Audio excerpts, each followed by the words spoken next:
আৰু বিজ্ঞানো হয়। ধৰ্মত বিজ্ঞান থাকিবই লাগিব। ধৰ্মত যদি বিজ্ঞান নাথাকে সেই ধৰ্ম পৃথিৱীৰ পৰা নোহোৱা হৈ যায় এটা সময়ত, কাৰণ মানুহবিলাক এতিয়া লাহে লাহে বিজ্ঞান কৰিছে। গতিকে যি ধৰ্মত বিজ্ঞান নাই সেই ধৰ্ম পৃথিৱীত থকাৰ কোনো অধিকাৰ নাই। গতিকে আমাৰ গুৰুজনাৰ ধৰ্মটোত কি আছে? বিজ্ঞান আছে। বোলে সকলো ভূতত, সকলো প্ৰাণী, উদ্ভিদ জগত সকলোতে মই আছো আৰু সকলোকে তুমিহে উদ্ধৱ ঈশ্বৰ জ্ঞান কৰিবা। কুকুৰচিৰ গানক ধৰ্বৰুৱাত মাৰাম জানিয়া সবাক কৰিবা প্ৰণাম।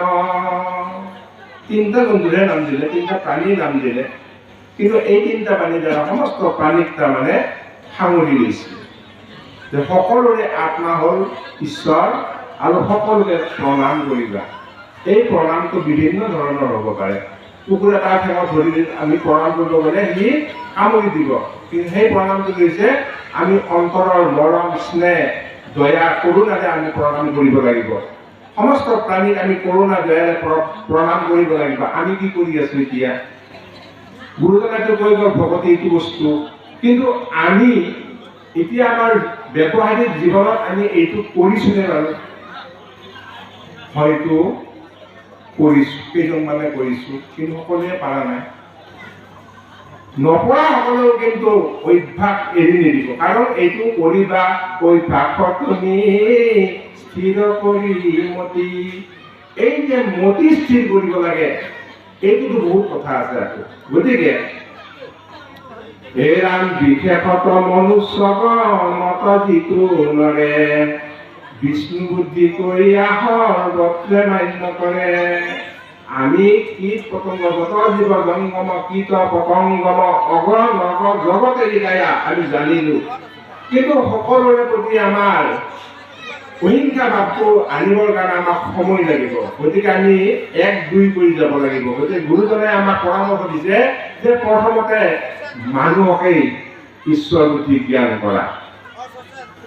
মানুহক ঈশ্বৰ বুদ্ধি যেতিয়া জ্ঞান হ'ব, লাহে লাহে সেই ঈশ্বৰ বুদ্ধি জ্ঞানটো অলপ প্ৰসাৰ কৰি দিয়ক, প্ৰসাৰ কৰি দিয়া। প্ৰাণী জগতলৈ প্ৰসাৰ কৰি দিয়া, তাৰপিছত উদ্ভিদ জগতলৈ প্ৰসাৰ কৰি দিয়া, তাৰপিছত লাহে লাহে আমি তাৰ ফল পাবলৈ আৰম্ভ কৰিম। বোলে কি ফল? বোলে মোৰ মনোজগত বৰ উজ্জ্বল হৈছে এতিয়া, মোৰ মনোজগতত কোনো দুখ নাই, সুখ নাই। তেতিয়া তাৰ ফলটোৰ কথা উল্লেখ কৰিছে গুৰুজনাই। কি বোলে? সমস্ত প্ৰাণীত বিষ্ণু বুদ্ধি নোহে যে দে কায় বাক্য মনে অভ্যাস কিবা হেৰি ভাবে। যেতিয়ালৈকে সমস্ত প্ৰাণী বিষ্ণু বুদ্ধি নহয়, তেতিয়ালৈকে কায় বাক্য মন আটাইকেইটা সংযোগ কৰি আমি অভ্যাস কৰিব লাগিব। সমস্ত প্ৰাণীত বিষ্ণু বুদ্ধি বৈলা যে দে জীৱনতে মুকুত হৈ অচিৰকালতে।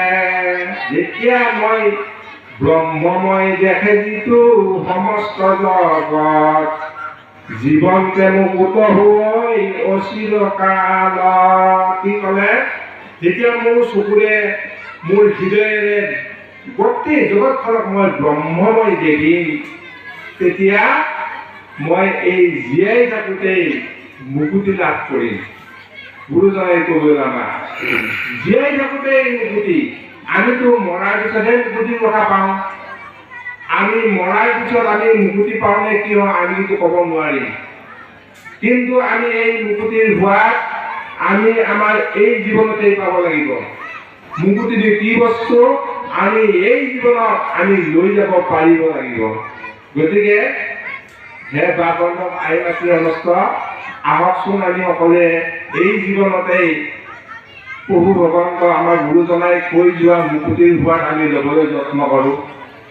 একো ডাঙৰ কথা নহয়, মাত্ৰ গুৰুজনাই দি যোৱা এই সমস্ত কথা, শাস্ত্ৰ ভাগৱতত লিখি যোৱা কথাবিলাক আমি এবাৰ জীৱনত প্ৰয়োগ কৰোঁ। আহকচোন যদি প্ৰয়োগ নকৰি কেৱল শুনাতেই ব্যস্ত থাকোঁ তেতিয়াহ'লে কিন্তু আমাৰ কাম নহ'ব। আমি এনেধৰণে গোটেই জীৱন কেৱল শুনিয়েই থাকিব লাগিব। আৰু শুনাটোতো মই আগতেই ক'লোৱেই কেনেধৰণে আমি শুনো।